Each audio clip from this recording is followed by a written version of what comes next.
Bismillahirrahmanirrahim. Alhamdulillahirabbil alamin. Wassalatu wassalamu ala Rasulillahi Muhammadin ibni Abdillah wa ala alihi wa sahbihi wa mawalah.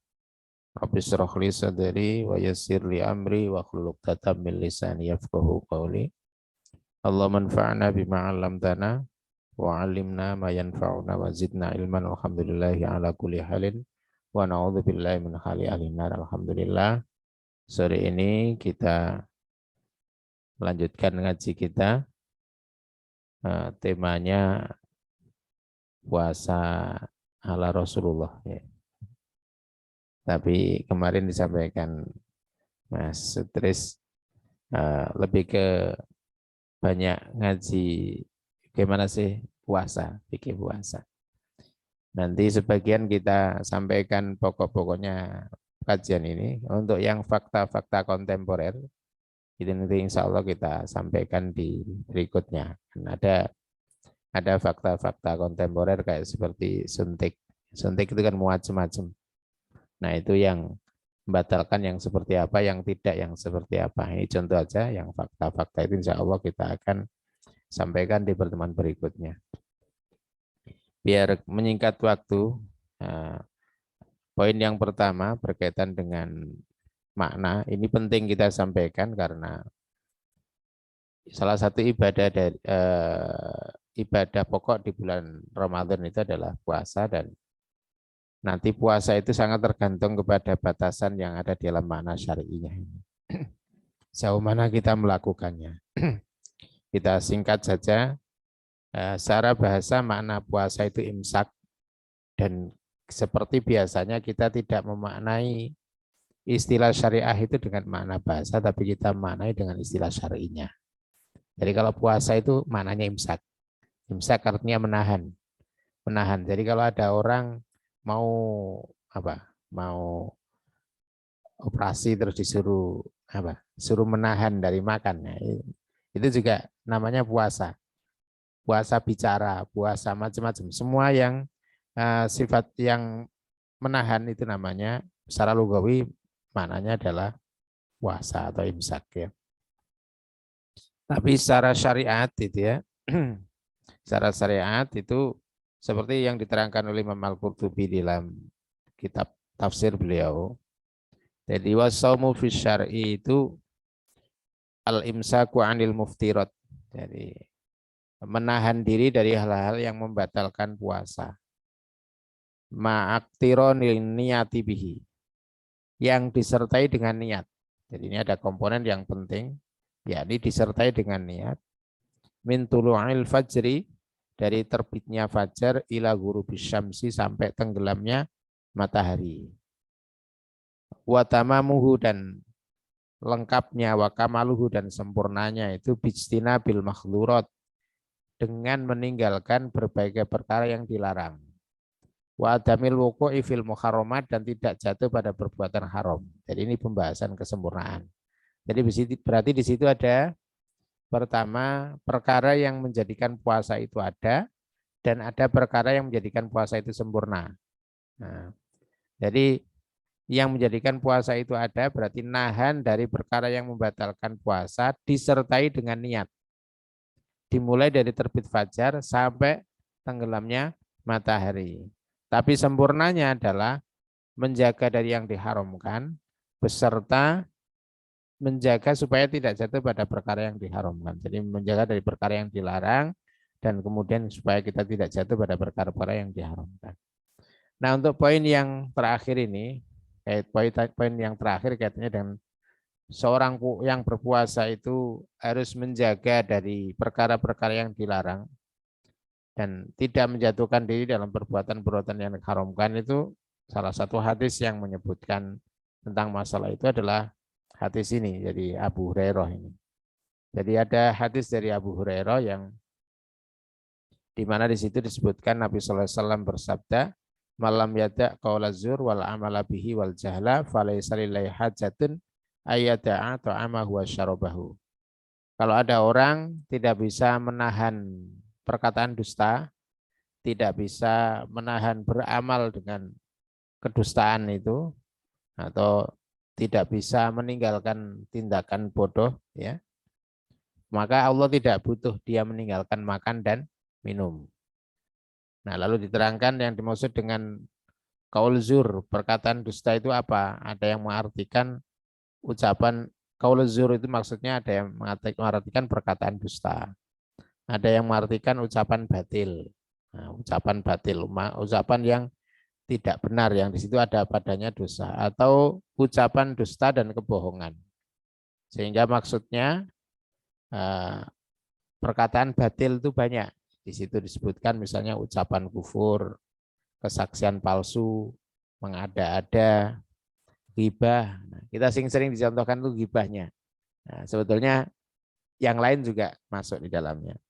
Membuat kebohongan, menuduh zina, mencaci, melaknat dan semisalnya dari perkara-perkara yang wajib atas manusia itu untuk menjauhinya dan haram untuk melakukannya. Jadi kalau kita kepingin puasanya sempurna ya begitu. Ini harus ditinggalkan.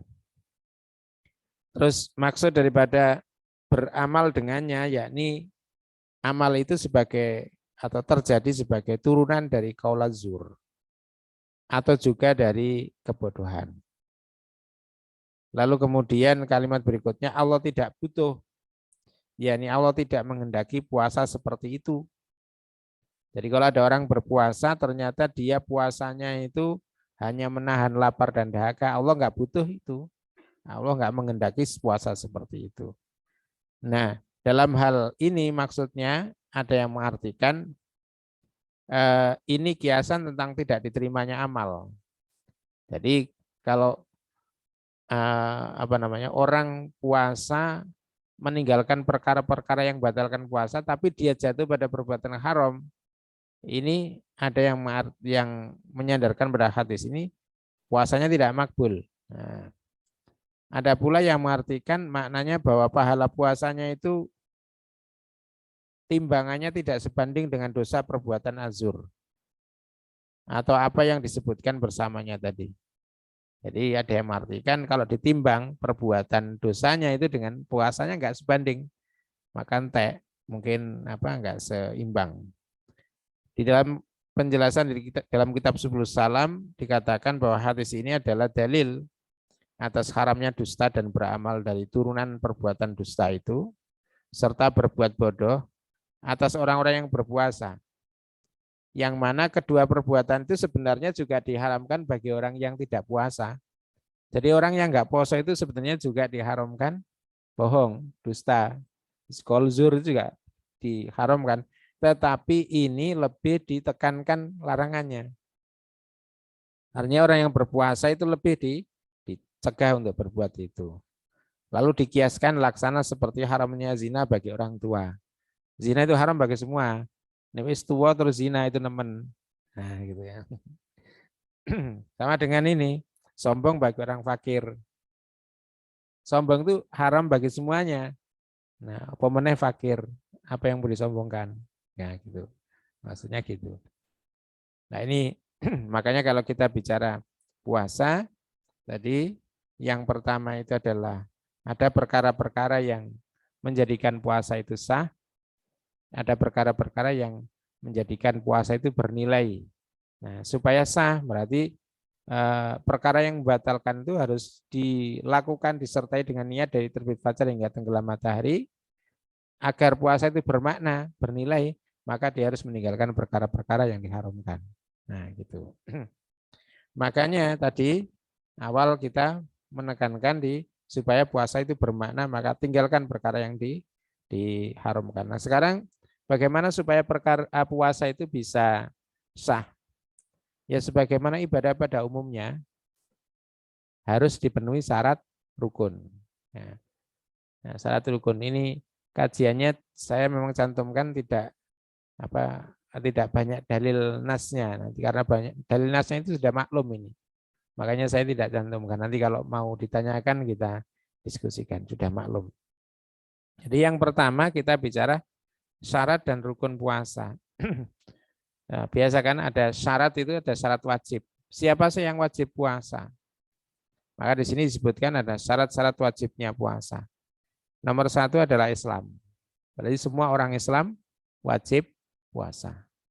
Nomor 2 mukallaf, yakni balik dan berakal.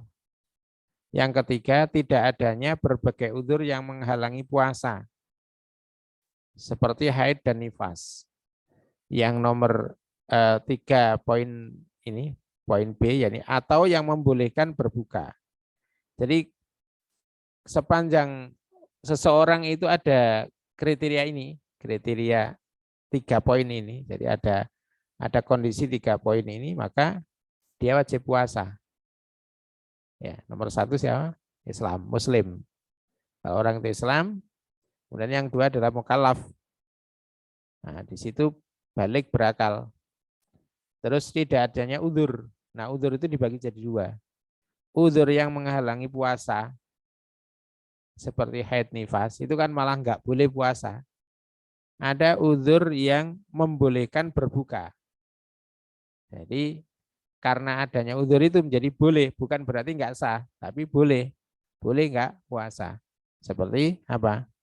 Sakit, bepergian, dan yang tidak mampu berpuasa. Nah, cuman definisi tidak mampu itu nanti kita perlu jelaskan, karena banyak orang yang mampu tapi pura-pura tidak mampu.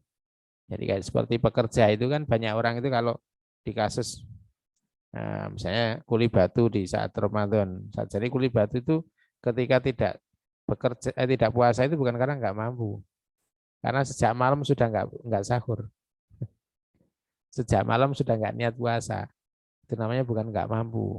Nggak mampu ya coba niat dulu, puasa dulu, terserah tekan, nah baru kemudian bilang tidak mampu ya.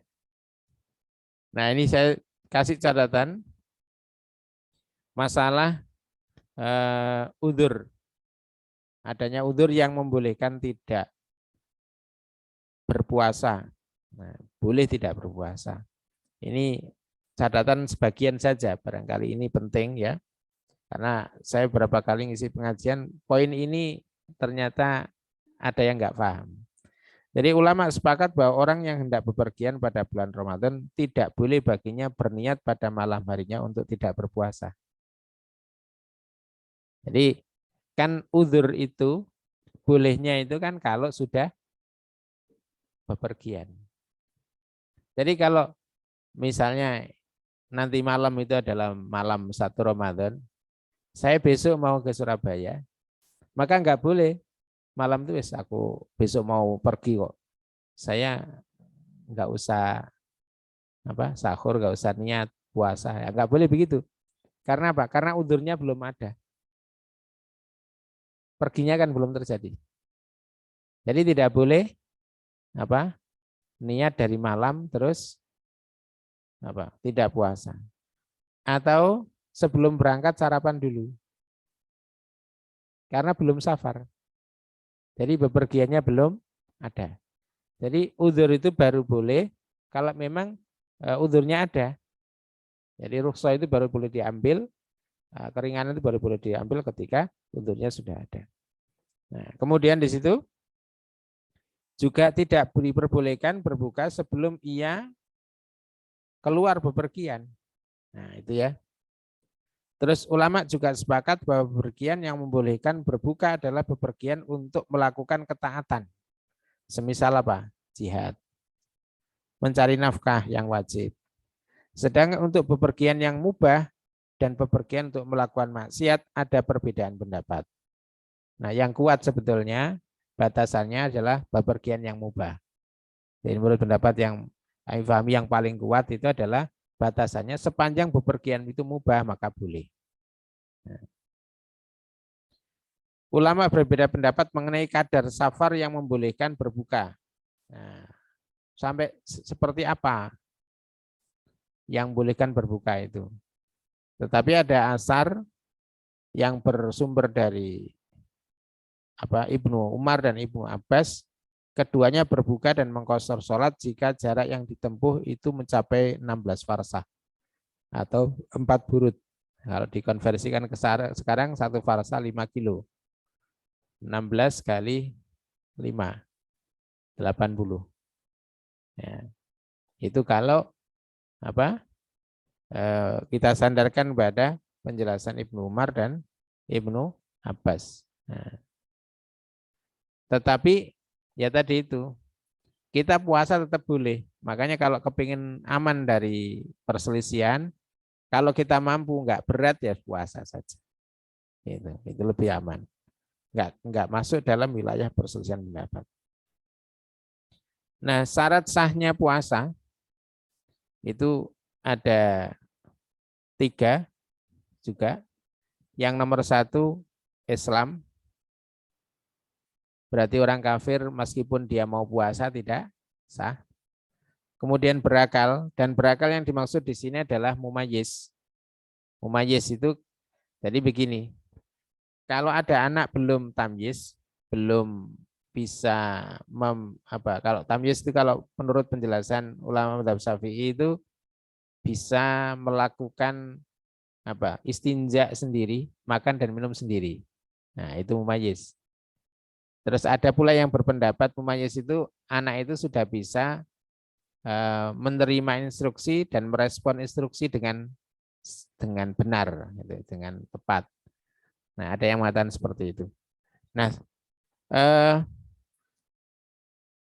kalau sudah seperti itu puasanya sah. Kalau belum seperti itu belum. Nah, berarti kan di sini tidak harus balik untuk sah puasa. Jadi anak-anak belum balik itu puasanya sah.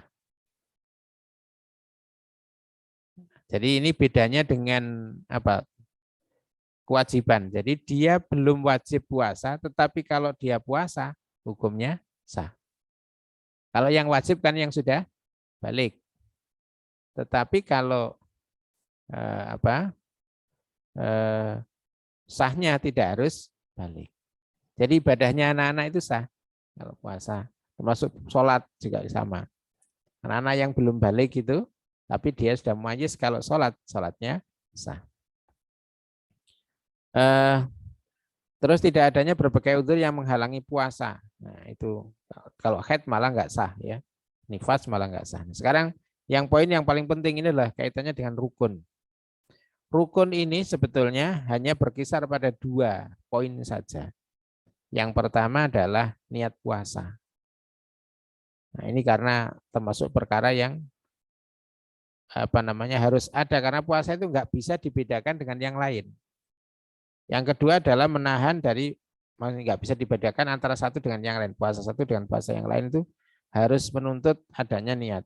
Yang kedua adalah menahan dari berbagai hal yang membatalkan puasa, dari mulai terbit hingga tenggelamnya matahari.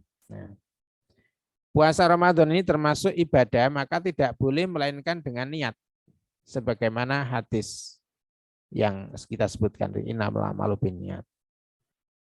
Nah, di situ juga karena ibadah puasa itu adalah ibadah yang tidak bisa dibedakan dengan sendirinya. Maksudnya begini, ada orang yang nggak makan, nggak minum, bisa jadi mungkin karena diet, ya, karena diet atau karena apa, yang menjadikan dia menahan dari makan. Nah, makanya di sini yang membedakan adalah niat. Puasa qadha, puasa sunnah, puasa apa saja itu tidak bisa dibedakan satu dengan yang lain kecuali dengan niat. Maka niat itu dibutuhkan. Nah, niat ini ada beberapa sifat di sini yang harus dijaga. Ada 5, ada 5. Jadi ada 5. Yang pertama adalah jazimah, yakni sepi dari keraguan dan kebimbangan. Jadi sifatnya itu harus jazimah. Contoh tidak jazimah itu gini. Contoh tidak jazimah itu. Saya tak puasa. Nah, nanti kalau tiba-tiba ada undangan, saya tak batalkan. Nah, ini namanya tidak jazimah. Nah, tidak boleh orang berniat puasa seperti itu. Dia harus bulat.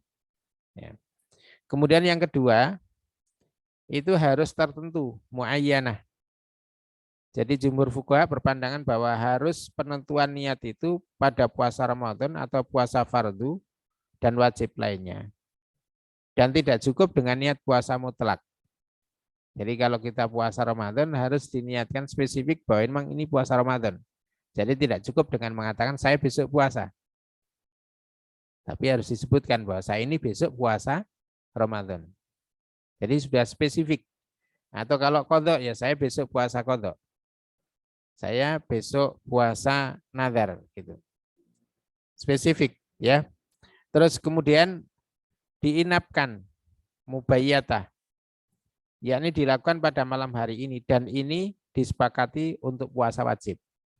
Jadi kalau puasa wajib harus dilakukan sebelum fajar niatnya, tidak boleh lewat. Tetapi kalau puasa sunnah boleh, gitu ya. Terus kemudian yang nomor 4 adalah mujaddadah, yakni menurut jumhur niat dilakukan setiap hari dari hari-hari Ramadan. Jadi kalau ini pendapat jumhur, niat Ramadan itu harus per hari, karena per hari ibadah puasa itu berdiri sendiri-sendiri. Andai kan hari 1, 2, 3, 4, 5 seorang wanita itu sudah puasa, hari ke-6 haid 1 sampai 5 tadi tetap sah. Jadi berdiri sendiri-sendiri. Maka per hari itu niatnya sendiri-sendiri. Jadi tidak cukup diniatkan dengan di awal Ramadan saja, gitu ya. Ya itu ada madzhab begitu, tapi kalau jumhur diperintahkan setiap hari. Karena kalau 1 bulan ya tadi bisa jadi orang melakukan, bisa jadi tidak. Nanti keselo udzur atau keselo apa sakit atau yang lainnya, gitu ya. Dan yang terakhir adalah istimrarun niat, berlanjutnya niat. Jadi nggak boleh di tengah-tengah puasa itu terombang-ambing. Saya ini mau dibatalkan apa enggak. Jadi tidak boleh. Jadi harus dilanjutkan tanpa ada keraguan-raguan sampai kemudian tenggelam matahari. Kemudian poin yang berikutnya adalah sunnah-sunnah puasa. Perkara penting terkait dengan sunnah puasa itu ada 5. Yang pertama adalah sahur. Yang kedua adalah mengakhirkan sahur. Yang nomor 3 adalah menyegerakan berbuka. Yang nomor 4 berbuka dengan rutop kurma segar atau tamar atau berbuka dengan air. Nah, terus yang keempat adalah berdoa ketika berbuka. Gitu ya. Nah ini pertama kaitannya dengan sahur dan mengakhirkan sahur. Jadi kalau mengakhirkan sahur jangan masuk ke waktu yang subhat. Mengawalkan buka juga jangan masuk ke waktu yang subhat. Jadi harus pasti bahwa itu sudah masuk waktu buka baru buka. Atau sahur juga itu pasti bahwa itu belum fajar maka kita masih sahur. Jadi tidak masuk ke dalam waktu-waktu yang subhat. Jadi mengakhirkan itu keutamaan, tetapi jangan sampai keutamaan itu dikalahkan oleh perkara-perkara yang masih samar. Ya. Jadi kalau menyegerakan berbuka itu kalau gambarannya itu adalah tidak nunggu bintang muncul, tidak nunggu gelap. Nah itu yang disebut dengan menyegerakan. Tapi sudah jelas masuk malam. Jadi belum maghrib dalam rangka menyegerakan berbuka, akhirnya kemudian dia berbuka kan berarti kan batal. Oke. Nanti kita jelaskan di sini. Hukum makan sahur itu adalah sunnah bagi orang yang berpuasa. Ibnul Mundhir menukil bahwa hukum sunnah ini disepakati oleh ulama. Jadi sunnah ini sepakat. Dalam makan sahur itu terkandung barokah, hadisnya begitu. Makan sahur jadi pembeda antara puasa Muslim dengan ahli kitab. Juga sahur itu dapat menolong puasa di siang hari. Ini saya singkat-singkat. Ya. Terus jangan meninggalkan sahur walaupun dengan meneguk seteguk air. Itu menggambarkan memang kita disunahkan untuk sahur. Terus waktu sahur paling awal kapan? Lewat tengah malam menurut jumhur. Jadi kalau sholat tarawih yang masih sore itu biasanya. Terus makan diniatkan makan sahur nggak bisa. Jadi harus niat makan sahur terus lewat dari tengah malam. Nah, lewat dari tengah malam. Sampai terbit sebelum akhir hingga terbit fajar. Sebagian ulama mazhab Hanafi dan mazhab Syafi'i adalah 1/4 malam akhir hingga terbit fajar. Bagian ya, bukan baguan. Bagian akhir hingga terbit fajar. Dan disunahkan mengakhirkan sahur menurut jumhur fuqaha selama tidak khawatir terbit fajar shadiq. Hal itu berdasarkan firman Allah dalam Quran surat Al-Baqarah 187. Kalau ada yang mau ditanyakan langsung monggo ya. Ya, gitu ya. Tribun. Kalau salat Baqarah itu kan kulu washrabu hatta yatabayyana lakumul khaitul abyadu minal khaitil aswadi minal fajr. Ngaten nggih? Makanya hati-hati saja.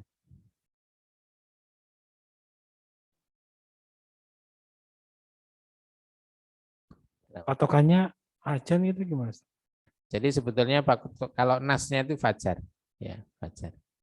Ya, hatta yatabayyana lakumul khaitul abyadu minal khaitil aswadi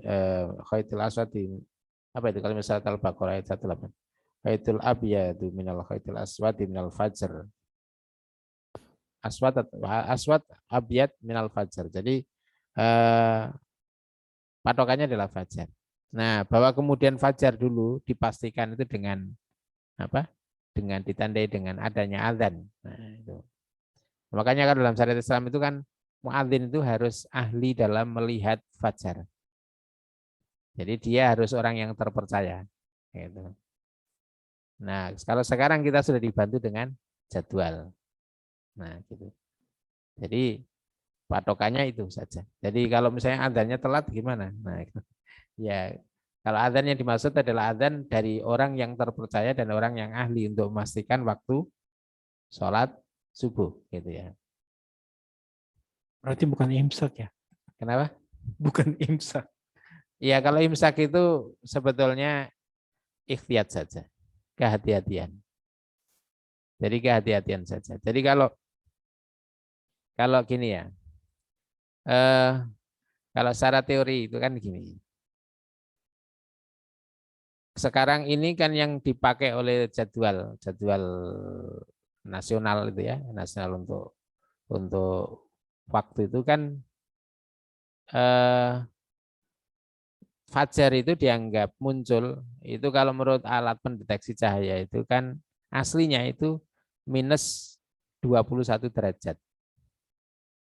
Nah, lalu kemudian ditambahi 1 derajat. Sehingga yang dipakai itu adalah minus 20 derajat. Maka jadwal-jadwal yang ada itu subuh itu kisarannya antara minus 20 sampai minus 18 derajat. Sebelum terbit maksudnya. Nah, gitu. Nah, sehingga waktu subuh itu dipakai dengan kepastian, ya, kepastian bahwa fajar memang sudah terbit. Jadi kalau tadi dikatakan minus 21 itu sudah mulai menunjukkan ada deteksi cahaya fajar. Nah, lalu ini kan belum pasti, maka ditambahi. Nah, sedangkan puasa itu kan harus pasti sebelum terbit fajar, maka dikurangi. Nah, itulah muncul pembahasan imsak. Paham ya? Jadi kan sekarang kan memang rata-rata menggunakan teknologi itu jadi pendeteksian cahaya fajar itu lalu kemudian dikatakan itu aslinya itu 21 tapi biar pasti maka dikurangi makanya jadi 20 ditambah ya ditambah menjadi minus 20. Tapi karena untuk puasa itu harus pasti belum fajar, maka malah dikurangi jadi minus 22. Jadi ya, artinya di situ ada selisih 2 derajat. Nah, dari situlah kemudian muncul yang namanya muncul istilah imsak itu. Makanya saya sendiri tidak begitu cenderung untuk mempersoalkan imsak karena imsak itu bukan batasan akhir tetapi untuk menjaga agar orang itu tidak jatuh kepada waktu yang memang meragukan. Itu saja. Dan saya pakai dalam rangka apa? Dalam rangka hati-hati. Gitu. Nanti kalau masyarakat nggak dijak begitu itu nanti bisa saja saat belum itu. Gitu. Karena dulu juga ada keterangan bahwa Rasul itu ketika sahur itu juga kira-kira bisa dipakai membaca 50 ayat yang sedang. Nah, gitu ya. Nah, jadi itulah kemudian jadi antara sahurnya Rasul itu dengan apa? Subuh itu sekitar segitu. Ngerti nggih? Terus masalah menyegerakan berbuka. Jadi itu disebutkan umatku selalu dalam kebaikan selama mereka menyegerakan berbuka dan mengakhirkan sahur. Disunahkan berbuka dengan rutop atau tamer ya, kurma, atau berbuka dengan air. Jadi rutop itu kurma segar. Jadi pilihannya cuma 3. Kalau ada rutop ya rutop, tamer ya tamer. Kalau nggak ada ya pakai air.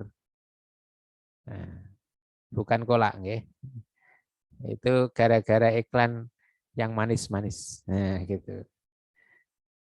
Jadi apa semua makanannya apapun, minumannya apa? Ya, teruskan sendiri. Ini bukan iklan soalnya. Jadi gitu. Jadi eh, tidak tidak harus. Jadi jangan disimpulkan buka dengan sesuatu yang manis, tidak. Jadi yang betul itu adalah kurma, entah itu rutop atau tamer, ya. Kenapa? Enggak wajib. Ya emang sunnah. Ini namanya sunnah. Ya, ya. Jadi kan ini sunnah. Jadi sunnah. Andai kan tadi langsung kolak ya boleh. Cuman masalahnya kesunahnya enggak dapat. Gitu. Kesunahnya itu kalau enggak kurma, rutop itu atau kurma tamer ya. Nah, atau yang kalau enggak ada air putih dulu. Nah, habis itu kemudian berdoa. Jadi baca doa makan dulu. Nah, Bismillah. Ya, kalau pakai hadis riwayat An-Nasa'i ya. Allahumma barik lana fima razaqtana wa qina adzabannar. Itu kemudian kita minum air untuk buka, baru kemudian doa ini. Dzabat dzama wa btalatil uruq wa sabatal ajri insyaallah. Jadi doa ini itu dilakukan sesudah minum. Bukan sebelum minum. Karena judul apa? Artinya saja begitu. Dahaga telah sirna. Bagaimana dahaga telah sirna kalau belum minum? Gitu ya. Kalau ini hadis apa? Abu Dawud, An-Nasa'i dari Ibnu Umar. Ada doa dari riwayat Abu Dawud juga, Allahumma laka sumtu wa bika amantu ala rizqika aftartu. Terus digandeng dengan ini, dzabat dzama'u wa btalatil uruq wa sabatal ajri insyaallah. Jadi dua hadis digabung. Di dalam kitab Al-Adhkarnya Imam Nawawi kedua-duanya dicantumkan. Ulama ada yang menggabungkan dari beberapa hadis sehingga doanya agak panjang. Cuman tidak saya sambungkan di sini. Kata dzama dibaca pendek. Adzoma'u, ya. Jadi jangan dibaca panjang. Huruf hamzah akhir yang dibaca pendek. Mananya adalah dahaga. Ya. Jadi kadang-kadang kita itu dalam hal doa ini juga harus hati-hati dalam kalimat. Karena kadang mengucapkan kalimatnya. Karena kadang-kadang bisa merubah makna. Gitu. Kata nih, nah, ada yang sampaikan monggo. Ini biar ada waktu sedikit Mas ya. Oh ini sudah jam 4. Ribun, ada yang mau sampaikan? Kalau mboten cukup.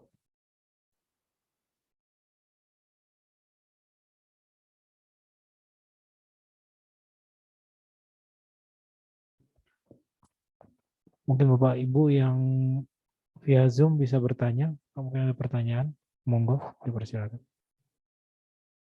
Enggak ada. Ya, ada cukup.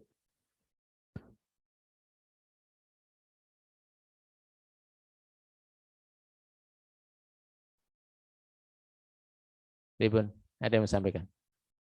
Enggak ada?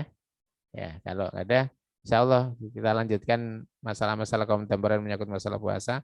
Insya Allah bisa menyangkut jenis-jenis suntika dan seterusnya macam-macam yang sering jadi apa keraguan kita kadang-kadang ini batal apa ora gitu.